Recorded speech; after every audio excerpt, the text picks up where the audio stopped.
Monday. Rectify your mistake. Glad to meet you. Excuse the clothes, we're traveling.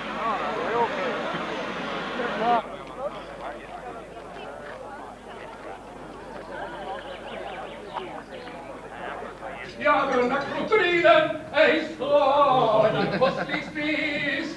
Av kärlek i mitt hjärta för släkta. Av kärlek i mitt hjärta för Svedal. Och gamor mig svåra av äkta. Ja, gamor mig svåra av färstal.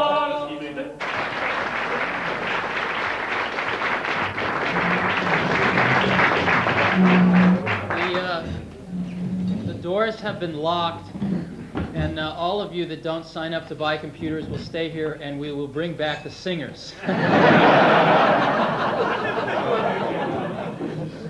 I am extraordinarily pleased to be able to be here with you. This is one of my my personal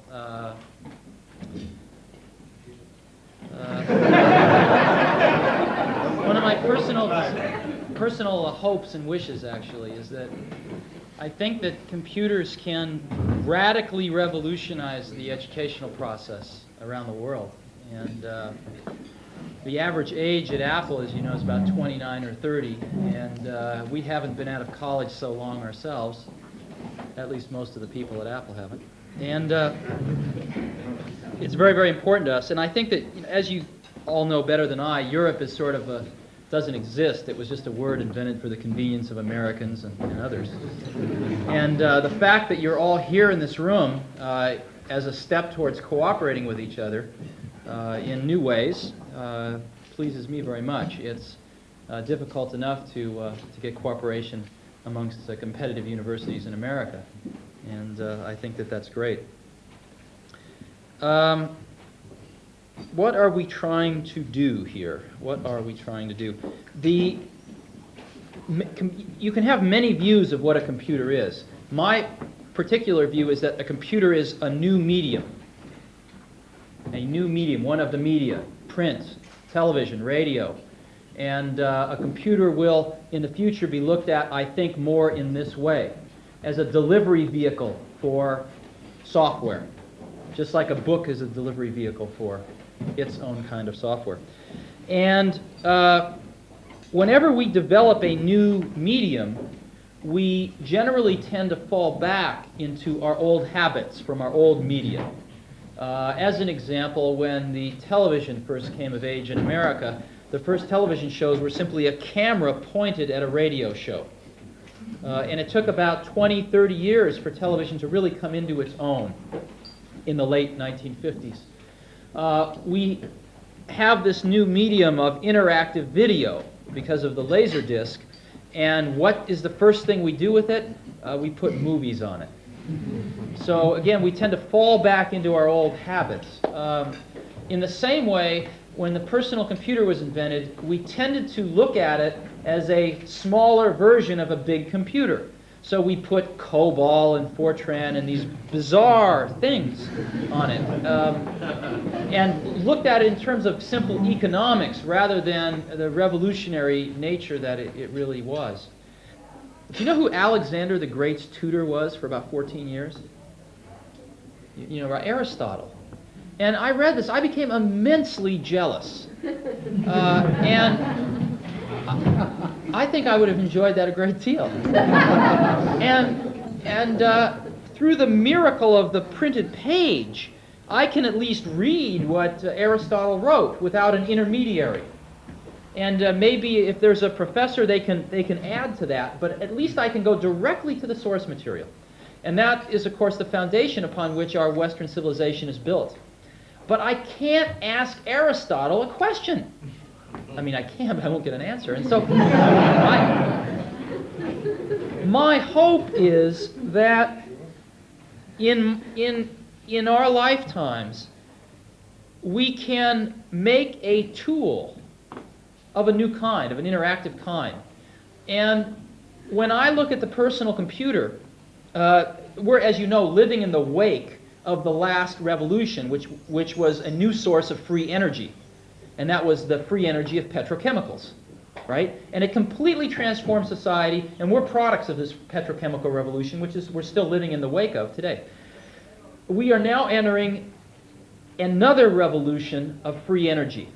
A Macintosh, as you know, uses less power than a few of those light bulbs, and yet can save us a few hours a day or give us a whole new experience. And it's free intellectual energy. It's crude, very crude, but it's getting more refined year after year after year. And in our lifetimes, it should get very refined. And so my hope is someday, when the next Aristotle is alive, we can capture the underlying worldview of that Aristotle in a computer. And someday, some student will be able to not only read the words Aristotle wrote, but ask Aristotle a question and get an answer. And that's what I hope that we can do. So this is a beginning. I think that, as you know, right now the computer industry is in the tank. Personal computers, big computers, everything. And it's difficult. It's a difficult time. But I'm sure that Henry Ford had a few bad quarters back in the 1920s. And the automobile had a sort of historical imperative. It had, the minute it was invented, a sequence of events had to happen. The same is true with the personal computer. There is a tremendous momentum behind this.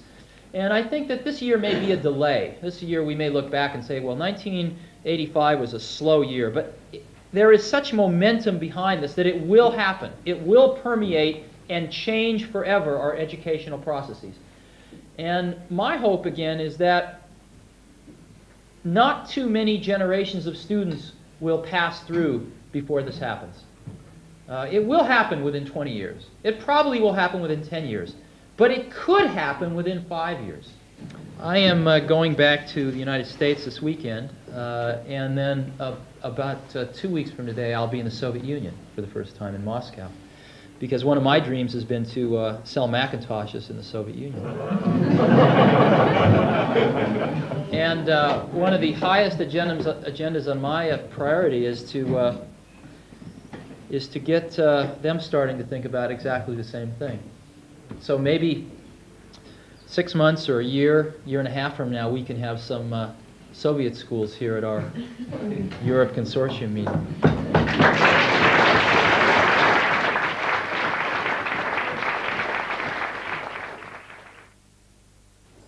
But first, I would like to say that I find it very interesting to meet Mr. Jobs. Arriving as he was, out of the blue. And after making about 3 circles, so that we were certain to notice that there was something in the air.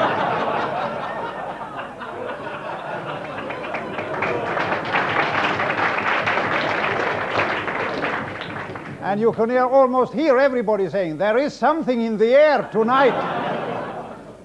Anyhow, I felt somewhat like the Finnish Prime Minister, Mr. Karjalainen, when he spoke a very bad English too. And they had to pep him up heavily with language tuition before he was meeting Mr. Henry Kissinger, arriving from the States. I don't think it was in a helicopter, but it was in a big jumbo plane. Anyhow, they taught Kissinger the essential phrases, and these were welcome, nice weather, and lastly, how are you? And Karjalainen, he learned those words, and he was very happy. Damn it, now he comes. I know the language. And out steps Kissinger, and Karjalainen steps forward to him. And all his teachers are very worried. Will he do it? Can he do it? Can he speak English? And he says, welcome. Oh, well, And then he goes into the second phrase, nice weather, nice weather. And the third phrase, and who are you?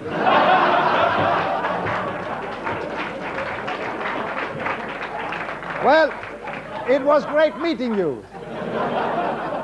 And I will stop making jokes with Steve Jobs, who is such a nice fellow and is giving so much of himself and his dreams. We have been very happy at Lund University for this association with Apple. I have never been worried that by eating apple we should start thinking apple. But other people have been worried about that. I'm not so worried either about computers. Some people are. They feel that they will deform our minds. I do not think so. And I happened to think of yesterday something that other people have thought about many times, namely the relation to the car. When I came to Lund many years ago, after the war, a friend of mine bought a Volkswagen. You could almost call it a Mack Volkswagen. and I said, what is it like having a car, an idiotic machine which cannot think, it does what you tell it to do? And he says, it is like the 7-mile boots of the fairy tale. You know, we have tales in Sweden, and one of them deals with the 7-mile boots. Boots that you put on your legs, and with them you could take 7 miles in each step. And you got a huge distance by wearing these boots. And to me, that was a wonder of the car, because with the car you could go 7 miles without noticing it. And with computers you can do a lot of things that you couldn't otherwise do. And with weapons like that, or rather machinery like that, the only problem is in the human mind and not in the computer. It's just like the boots. And we are talking here about connecting many brains and many computers in a worldwide network which will hopefully solve all the problems. I'm not entirely certain that it will, but it will help, of course. The networking reminds me of a story of the building workers. It's actually an example from the school mathematics days, where the problem was if it takes 7 days for 6 men to build a wall which is 100 meters long, how long does it take for 10,000 men? And the answer is just less than a second. And that is, I'm reminded of that story when people at Apple and other places tell me how we connect all the universities of the world. And then if we have one really big problem, we put it into the bitnet, and out pops the answer, even from Aristotle.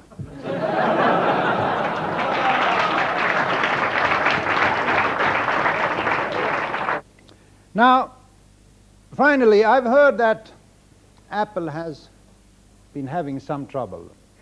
And we have always been very generous towards industry. We like to support it. And there are no strings attached. Your integrity will not be broken. And I think you need a fresh supply of silicon oxide.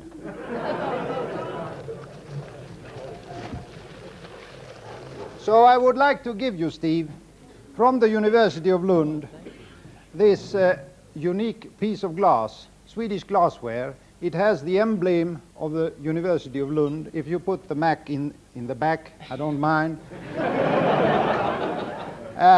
If you had been really hard up, I would have sent it around for cash.